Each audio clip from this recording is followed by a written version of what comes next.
पहिली तर मागणी आमची अशी आहे की दिव्यांगांच्या स्वयंरोजगाराचा प्रश्न फार मोठा आहे।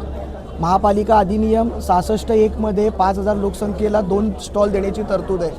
आमचे स्वप्नील पाटील ठाणे जिल्ह्याचे प्रहार जनशक्ती पक्षाचे अध्यक्ष गेली 4 वर्ष दिव्यांगांच्या प्रश्नासाठी लढत आहेत। 4 वर्ष ही मागणी करतोय आम्ही की दिव्यांगांना स्वयंरोजगारासाठी स्टॉल द्या।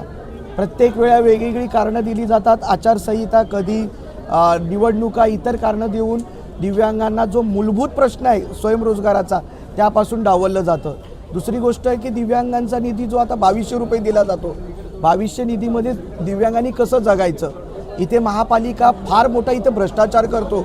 800 रुपयाची काठी येथील महानगरपालिकेच्या कर्मचारी अधिकाऱ्यांनी 12000 रुपयाला घेतली आणि ते महापालिकेने मान्य केलं आहे की ते भ्रष्टाचार झाला आहे। पण आता वाट कशाची पाहतायत?